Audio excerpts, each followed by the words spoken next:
കേരളത്തിലെമ്പാടും കോൺഗ്രസിന് അനുകൂലമായിട്ടുള്ള ഒരു തരംഗമുണ്ട്. ആ തരംഗം വോട്ടാക്കി മാറ്റണമെങ്കിൽ നമ്മൾ സാധാരണ മനുഷ്യരെ ബാധിക്കുന്ന രാഷ്ട്രീയത്തെക്കുറിച്ച് പറയണം. ക്ഷേമ പെൻഷനെ കുറിച്ച് പറയാം. ക്ഷേമനിധി പെൻഷൻ 18, 19, 21 മാസങ്ങളായിട്ട് കുടിശ്ശികയാണ്. അത് തന്നെ 28,200 രൂപയുണ്ടെന്നാ പറയാം. ഇനി ക്ഷേമ പെൻഷൻ 400 രൂപയായിട്ട് വർദ്ധിപ്പിച്ചു എന്ന് പറഞ്ഞാൽ നിങ്ങൾ ഒരൊറ്റ കാര്യം ചോദിക്കണം. 2021 നിയമസഭാ തെരഞ്ഞെടുപ്പിന്റെ സമയത്ത് LDF പ്രകടന പത്രികയിൽ പറഞ്ഞ് 2,500 രൂപയാക്കുന്നു അല്ലേ? 2,500. അങ്ങനെയാണെങ്കിൽ തെരഞ്ഞെടുക്കപ്പെട്ട സർക്കാർ തൊട്ടടുത്ത മാസം 2,500 വെച്ച് കൊടുക്കണ്ടേ? അങ്ങനെ കൊടുക്കുകയാണെങ്കിൽ ഈ 5 വർഷം 1,600 മേലേക്ക് 1 രൂപ കൊടുത്തില്ലല്ലോ. അങ്ങനെയാണെങ്കിൽ 1,600 2,500 കുറച്ചാൽ 900 രൂപ വെച്ച് ഓരോ മാസവും പിടിച്ചു വെച്ചിട്ടുണ്ട്.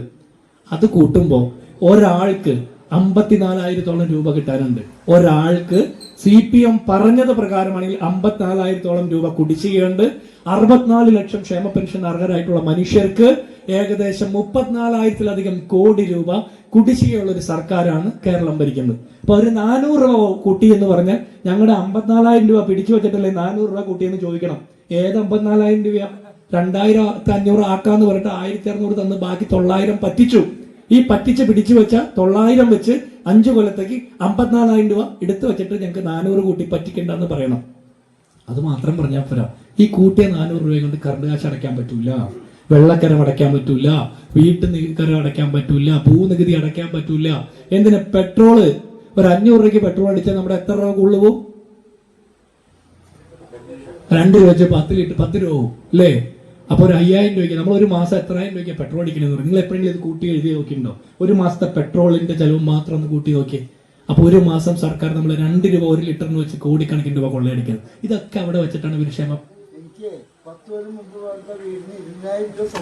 അതാ ഞാൻ പറയാൻ പറ്റുന്ന കേട്ടോ. ഞാൻ എന്റെ വീട് 2014 പണിതപ്പോ വില്ലേജിൽ നിന്ന് 18,000 രൂപ ഒറ്റ തവണയായിട്ട് വന്ന് മേടിച്ചിട്ട് പോയി. ആജീവനാന്ത ടാക്സ് ആണെന്ന് പറഞ്ഞു. ഇനി വരില്ല എന്നാ പറഞ്ഞു. പഞ്ചായത്തിൽ പ്രതിവർഷം നമ്മൾ കരമടയ്ക്കുന്നുണ്ട്. കുറച്ചു കാലം ഒരു ലെറ്റർ വന്നേക്ക് 1996 കെട്ടിട നിർമ്മാണ ചട്ടപ്രകാരം നിങ്ങൾ വീട് പണിതപ്പോ 14 ലക്ഷം രൂപയായിരുന്നു. അതിന്റെ 1% 14,000 രൂപ എത്രയും പെട്ടെന്ന് കൊണ്ടേ അടയ്ക്കണമെന്നു. എന്റെ വാർഡ് മെമ്പർ CPM ഞാൻ വിളിച്ചു ചോദിച്ചത് എന്താ പരിപാടിയെന്ന്. അപ്പൊ അത്യാവശ്യം ഒക്കെ ഒരു വീടിന്റെ കരയിൽ ലിസ്റ്റൊക്കെ എടുത്തിട്ട് ഇങ്ങനെ അയക്കുക, കിട്ടുന്ന മേടിച്ചിട്ട് കിടക്കാനാ. ഇപ്പൊ നമ്മൾ ഇട്ടിരിക്കുന്ന ഈ പാന്റും നിക്കറും വരെ ഊരിയെടുത്തുകൊണ്ട് കട്ട് കിടക്കാൻ വേണ്ടിയുള്ള പരിപാടിയാണ്. ഒറ്റ ആൾ അടയ്ക്കുന്നത്. UDF സർക്കാർ അധികാരത്തിൽ വരുമ്പോൾ ഇതൊന്നുമില്ല. 96 ചട്ടപ്രകാരം കാശ് പിരിക്കണമെങ്കിൽ വീട് പണിതപ്പോ പിരിക്കണമായിരുന്നു. മനസ്സിലായി? 96 കഴിഞ്ഞ് 2014 ഞാൻ വീട് പണിതപ്പോ ഏകദേശം 18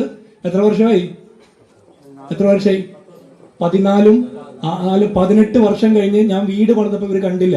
അതും കഴിഞ്ഞ് 11 വർഷം കഴിഞ്ഞപ്പോ ഈ ലെറ്റർ അയക്കണേ. അപ്പൊ 29 വർഷം കഴിഞ്ഞ് ഇവർ അറിഞ്ഞത് ഞാൻ അന്ന് ചട്ടപ്രകാരം പൈസ അടച്ചിട്ടില്ലെന്ന്. മനസ്സിലായോ? അപ്പൊ വില്ലേജിൽ നിന്ന് മേടിച്ച പൈസ ആരാ കൊണ്ടുപോയേ? കൊള്ളയടിക്കാൻ വേണ്ടിയിട്ടാണ്. നമ്മൾ ഈ സംസ്ഥാനത്ത് ഈ തെരഞ്ഞെടുപ്പ് പിണറായി വിജയൻ സർക്കാരിനെതിരായിട്ടുള്ള തെരഞ്ഞെടുപ്പ്, പഞ്ചായത്ത് തെരഞ്ഞെടുപ്പായിട്ട് തെറ്റിദ്ധരിക്കരുത്. ഇത് നിയമസഭാ തെരഞ്ഞെടുപ്പിന്റെ ട്രയൽ റണ്ണാണ്.